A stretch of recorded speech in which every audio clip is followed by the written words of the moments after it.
It's time for another episode of I Am Northwest Arkansas, the podcast covering the intersection of business, culture, entrepreneurship, and life in general here in the Ozarks. Whether you are considering a move to this area or trying to learn more about the place you call home, we've got something special for you. Here's our host, Randy Wilburn.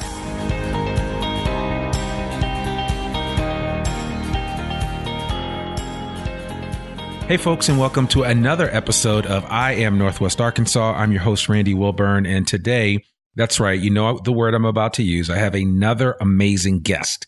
I have Craig Lyle, who is the CEO of Junk Brands. Junk Brands is an amazing company right here in Bentonville. They are just down the street from Walmart headquarters, but they don't have anything to do with Walmart, but they have everything to do with amazing headbands. I've had a few that were given to me, and I've used them because I've told you before on this podcast that I'm a sweater when I work out. And these are the most super absorbent, super stylish headbands that you could ever wear. But I digress.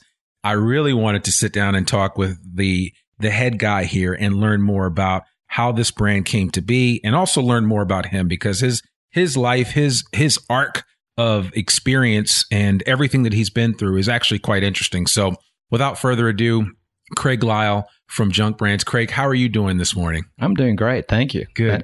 Thanks for having me on. It sounds like we need to sign you up as a spokesperson for our company is what it does.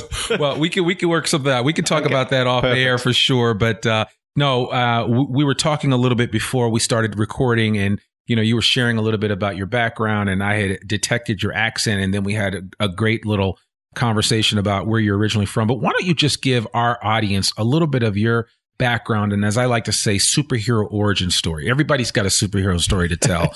So tell us just a little bit about yourself. You've got a unique and varied background, and I think it would be interesting for people to learn about it. Well, I'll try and keep it short. Sure. I think I originally grew up in South Africa. Grew up in Cape Town, South Africa. I think if I look back at my upbringing and my youth and especially being my first 18 years of my existence being in South Africa, I don't think I would have ever predicted ending up here. Right. When I was about 12 or 13, I started to figure out I was pretty good at a game called golf, which to me still blows my mind that we're playing a sport where the ball is basically only slightly smaller than the hole you're trying to get it into. And so I think that pretty much prepared me for the business world of dealing with complicated problems. But ended up getting offered a scholarship to come to the University of Arkansas in 1997. So moved over to the States then. Played for 4 years at Arkansas. And after that, turned professional. Played 11 or 12 years of professional golf. And at that point, I made the change we kind of talked about earlier. Right. That's where I moved to working for a company called Acumen Brands. A friend of mine had asked me to come up there and help him out with a few things, and spent the next basically 4 or 5, 6 years working there and moving myself up the ladder almost unintentionally. And so definitely got a really good idea of what the business world looks like and dealing with all the different things that come with that. And then when I moved from Acumen to Junk, which was about 2.5 years ago, it's just been the same type of transition. I mean, the same type of, dealing with the same types of things in a different place, surrounded by a great group of people. So it's been a fun journey so far.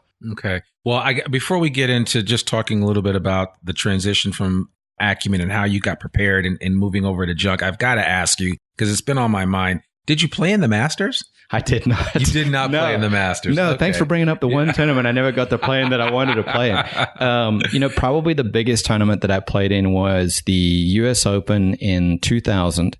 It's the one where Tiger Woods won by 15 shots. Right, I remember that. Yeah. He did not beat me by 15 shots. That would mean I came second. He beat me by about 60 shots. But my claim to fame that is I got to walk the same golf course as he did for 2 of the 4 days because he walked it for the whole week. I didn't make the cut that week. But my goodness. That was probably the biggest event. But yes, thank you for bringing up the Masters, the one event that I didn't get to play. Thank you so much. No.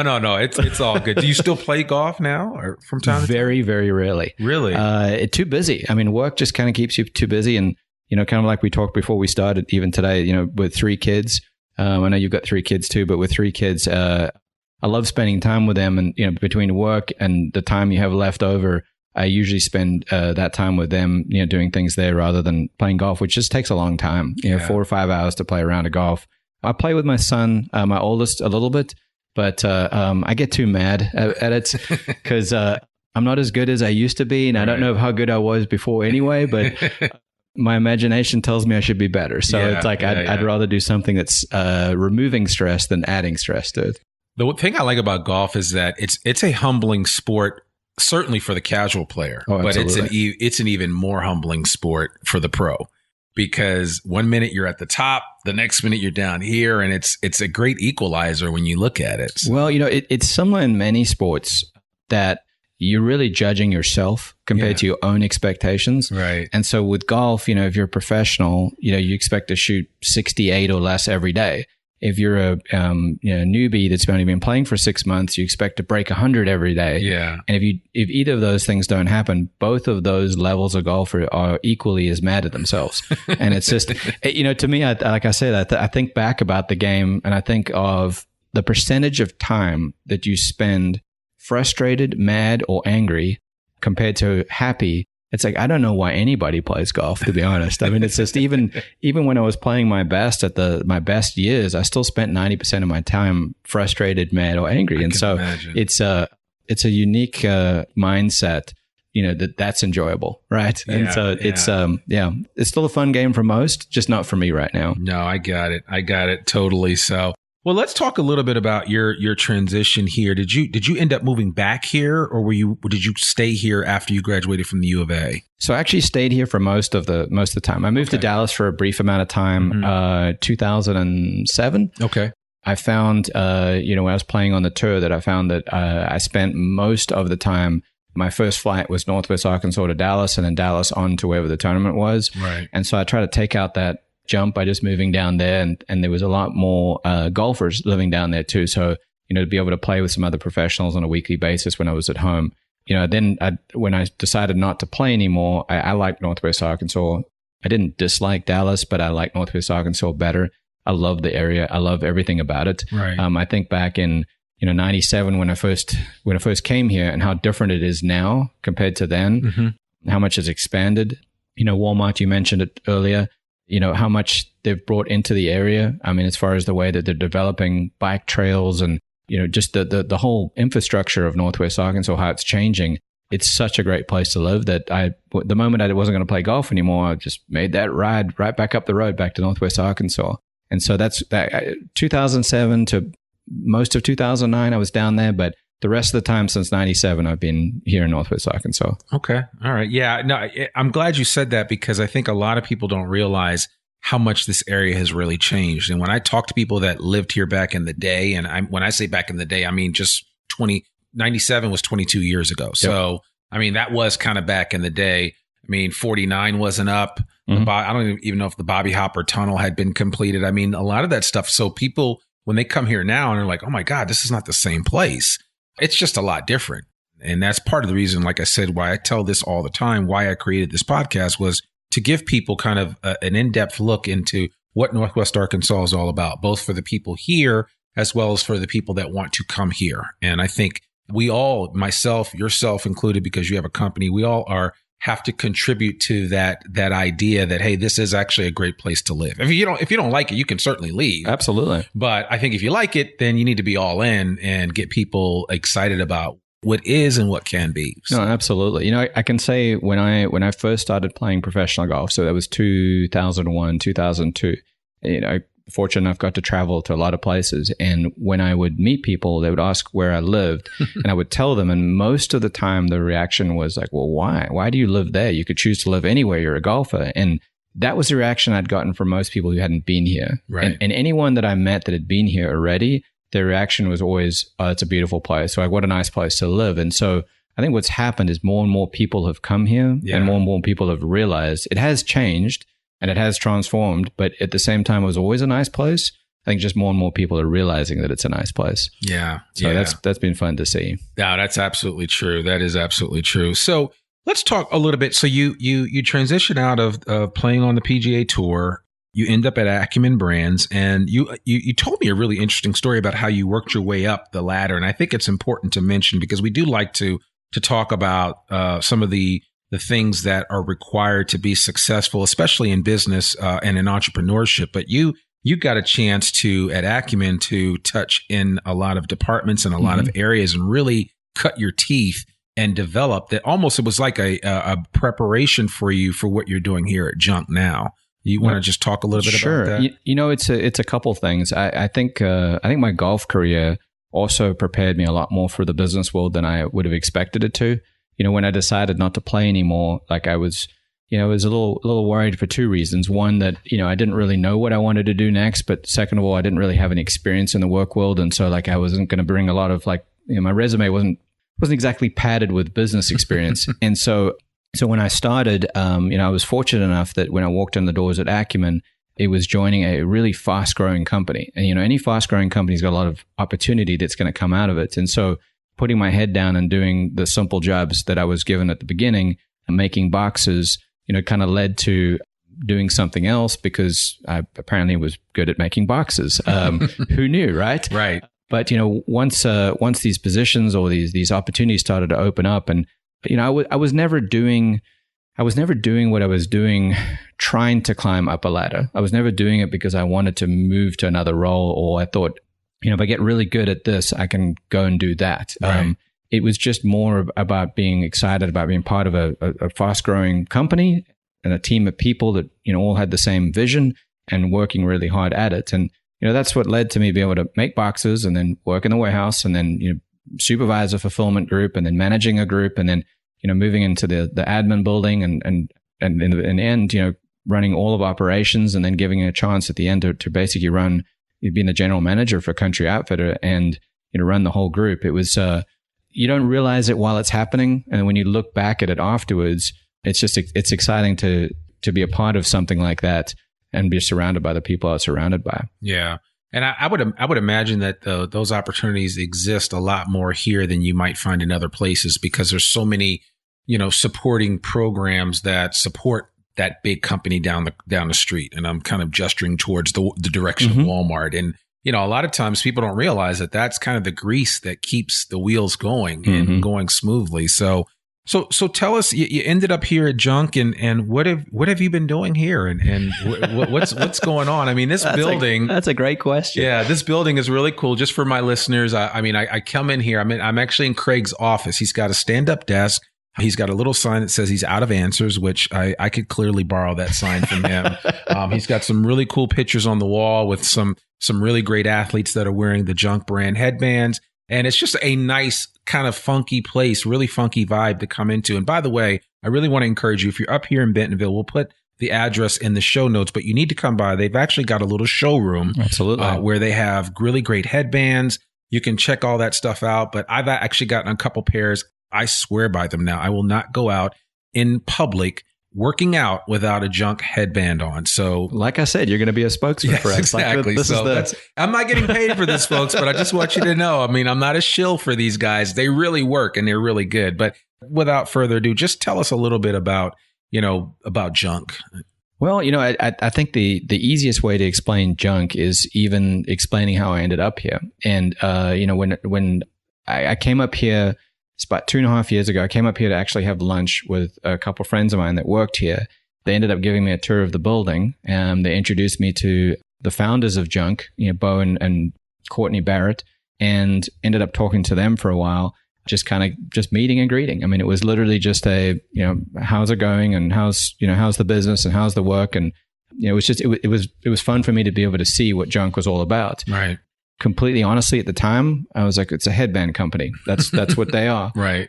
Somehow over the next 3-4 weeks, you know, that ended up with me coming to work at Junk. And, you know, the fun thing about it was that first day I came in here, that was not the intention from either side. And it just worked out that way. And so, you know, having started working here, I still came into this building thinking it's a headband company. It sells headbands. You know, it's a manufacturer. They make them in-house, and you know, that's what they do. I had no idea what I was getting myself into in a great way, but I had no idea what I was getting myself into. It was the product is unique. I was never a headband wearer myself before I worked here. Thought they looked a little silly, to be honest. Yep. but I will not run. I will not work out. I will not do anything. In fact, even when I'm riding my bike, I put it under my helmet. It's like, because if you wear one of our headbands, sweat will not get to your face. Yeah. And so, the product is great. Then the designs are amazing. Then we've got this production flow that, our turnaround time is better than anybody else's in any industry, basically. And then we've got this brand that lives all around all of this. And, the loyal people that we have, a couple of the people you referred to on my wall, we've got probably one of the highest paid baseball players in the world. Yeah, that's Bryce Harper, right? That's correct. That's Bryce Harper. He wears our headbands because he likes them. Yeah. Like we don't, he's not a paid athlete. He's not, and he's getting paid, an ungodly amount of money, and he could have anything he wants, and he chooses that. And we're so thankful for that. But it's just such a fun thing to think about. I mean, the fact that he could do whatever he wants, and he's wearing our headbands. We're seeing it showing up on NFL players. We're seeing it showing up on NBA players. We're seeing it showing up a lot in baseball. Obviously, we'll see it show up in the background on movies. We'll see it show up on kids' shows. I mean, it's just, my kids will go to school and they'll tell me, they'll come home and they'll say, saw 2 kids at school today wearing a junk headband. And it's just kind of a fun thing to think of. They were made right behind us over here. We had a guy a couple weeks ago in Australia that was doing a news show, and he was wearing one of our headbands, and it was made in Bentonville, Arkansas. It was printed and designed and shipped out of here, somehow got to a guy in Australia. And it's so much bigger than I thought it was that day I walked in 2.5 years ago, and we're still growing, and we're still growing like crazy. So yeah, it's been a fun journey so far for sure. Man, that's awesome. So, I mean, most of the talent that you have working here at Junk is kind of homegrown talent, or have you had to bring some people in to help you out? Currently the only person that we have that we've brought in is a guy that used to work here 2 years ago. Okay. And so he left, took an opportunity in New York, which I think was a great opportunity for him. And then at the time, the size we were, it made sense actually probably for him to go do that. We didn't want him to leave, but it was a good choice for him. We've grown so much in the last 2 years that it was a nice conversation to have where we were at a scale where it made sense for him to come back, that we could actually get someone in his role and his size and his ability skill, that it made sense for him to come back to Northwest Arkansas. And whether it was him or whether it was someone else, we needed that role, and to get him to come back. And even he has admitted since he's been back about 2 months now, he did not realize, how much we've gone, how far we've gone in the last 2 years. So once he left, the rest of everybody, and he's originally from here, so he's not really from outside the area. He's originally from here, but the rest of everybody, I think it's always a fun story. But the original founders, Bo and Courtney, they always joke about it. They built this team on Craigslist. I mean, so they basically hired a lot of the people in the building from postings on Craigslist, and these are people that are absolutely diehard Junk fans. I mean, they will fight you about the brand. And so, to have a majority group in the building that you cut them, they bleed Junk. Absolutely. It makes my job a lot easier. Absolutely. Yeah. It's a lot easier. I mean, the way that we were introduced is because a friend of mine it works here. And I remember when he talked about getting the job, he was so excited. And when he said, "Oh, I'm working at Junk Brands," I'm like, what is that? And I'm like, Junk Brands. I honestly didn't know who it was. And so I looked into it. I had to look it up. And then I talked to him when I saw him again. I was like, "So tell me about this job." And then he finally invited me over, and I was like, wow, this is really interesting. And I think it's what you guys are doing here is a perfect example of all of the good stuff that's happening, large scale and small scale, here in Northwest Arkansas. Mm-hmm. And a lot of things people just aren't aware of. Now, some people have probably seen the Junk logo on the back of cars. Like, honestly, when I got off the highway today, there was a woman right in front of me with a Junk logo on her car. And I was like, oh, I wonder if she's going to Junk Brands, to the headquarters, because I thought that would be kind of ironic to have that happen. But she made a turn somewhere before I got here. But I've seen your logo on the back of several cars in several different places around Northwest Arkansas. So I think that's kind of cool. And I've seen your headband in other states because I travel a little bit as well. And I've seen some people wearing them. So I have some pride in knowing that, hey, that's made right back in my home area where I live. And that's really nice. Especially in Northwest Arkansas, I've seen it in the last 2 years change from people that see the logo. I mean, I'm wearing a Junk t-shirt right now. As you should. They'll see the t-shirt or they'll see the logo and well, what is that? Like, what are you, to now where if I'm wearing this t-shirt, walk around in public, a lot of the people will actually say, do you work there or did you buy like, oh, I love those headbands. I mean, they don't know what I do here. It's not like I'm walking around with a name tag on, but they know what it is. And so, I was even at a grocery store in Fayetteville this past weekend. And when I was checking out, the lady said, oh, I love those headbands. Like, and it's so fun to hear that. It's just it's such a small thing for her to have said that, but it's such a nice thing to hear when you get that kind of feedback. Absolutely. And so you're right. I actually, probably about a couple of weeks before I came up here, I saw a car with a junk logo. This is almost 3 years ago. Right. And I just assumed that they'd put that on the back of their car because their car was junk. And then now I know what that actually is. It's kind of fun to see. Yeah, that is absolutely funny. That's funny. So where are you headed with junk? Where do you want to go with this brand? And you're in this area, so there's certainly a lot of talent in this area. So finding good people isn't that difficult. But where do you want to go with junk brands? I think the biggest challenge for us right now is the fact that there's so much opportunity. I mean, we're doing a lot already. I mean, there's a group of people, whether it be the designers or the production workers or whether it be the marketing people, there's people working really hard. So I don't want to make it sound like we're not doing enough, but there's just so much opportunity coming our way, and we have to decide which opportunities to go after, like almost basically creating an order of opportunity list. I think the biggest thing for us is then within that is making sure that we stay true to the brand. You've seen companies in the past that will come out with a really great product, and then they decide that they need to make 50 great products. Right. And it really doesn't, you lose your identity that way. Right. And so I think for us, that's the most important. Coming out of that, there's so many things. I mean, licensing is a huge, opportunity for us. We're getting a lot of international exposure. We don't really have much of a presence overseas, but we're getting requests from all parts of Europe and Australia and everywhere from that respect. Athlete growth, like partnerships with Major League Baseball, NFL, NBA, again, going back to them. There's just, even just saying them out loud, it gives me this level of anxiety, thinking like, okay, we haven't done those yet. We got to do all of these. Right. And I think speaking things into existence, though. Yes. You lay them out in a row and you go, well, that's going to be 2027 by the time we get to that. Right. But, I think that's where, we've got this brand, and I think we owe, almost everything, to Bo and Courtney for having started this. Sure. When they did, I think 11 years ago now, or 10 years ago. No, actually 2011. So I guess it was 8-9 years ago when they started this. And, the brand and what we're doing with it is the same then as it is now. Right. We're just doing a lot more of it. Yeah. And so I think as long as we keep that true, we should be good. Well, I mean, listen, you've put, I mean, that's perfectly stated, perfectly worded. If people want to find out how they can get a headband, what stores carry, if any, carry the headband? So we're very limited on where we sell them to. Okay. Most of them are going to be CrossFit boxes, specialty running stores. In Northwest Arkansas, Rush Running has them. Sure. They have some. The easiest, obviously, to get our complete selection, you're going to be able to find them online. So junkbrands.com, we've got, I think, 6,000 designs at the moment. And so sorting through 6,000 designs online is a lot easier than sorting through 6,000 designs on a wall. Yeah. And so it makes it obviously easier to find exactly what you're looking for. We have the store you talked about here in Bentonville. But as far as expansion for stores and wholesale, that's pretty much where we're limiting ourselves at the moment. Okay. And you can do special order, right? Yeah, we do customs. Okay. I think that's what you're referring to, right? Yes, customs. So, customs. So that's my favorite, to be honest. I mean, because that's where, we're able to basically put whatever you want on the headbands. Right. And so, we do have, we have some minimum orders on that are only 4. So it's not like you need to order, 1,000 or something like that. But, if I get one more request from my kids on those ones, like that's why I'm out of answers. Right.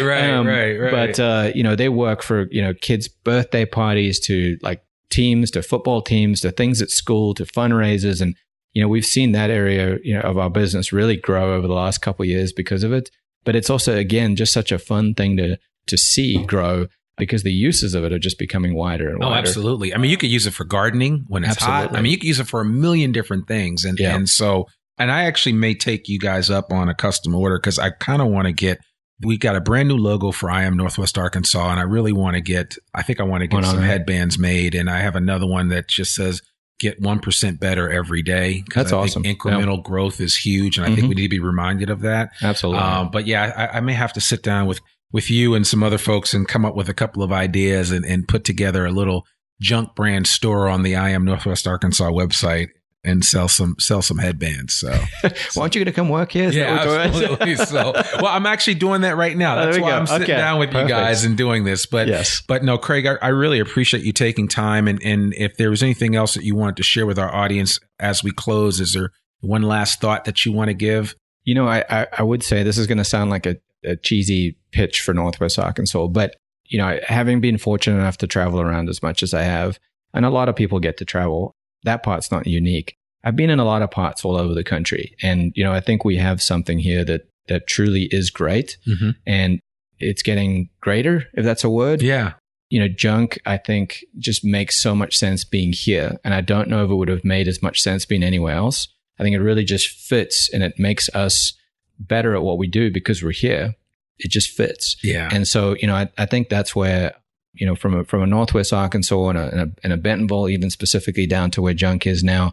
I mean, we're just so thankful to be here and be a part of the community as it keeps moving forward. So, yeah, I think that's where, especially a guy growing up in Cape Town, South Africa, on the other side of the world, right, you know, to end up here. I mean, it's really just been a fun journey, and one that's just going to keep going. Absolutely, so, yeah. Absolutely. Well, we're certainly glad that you made that decision back in '97 to head here.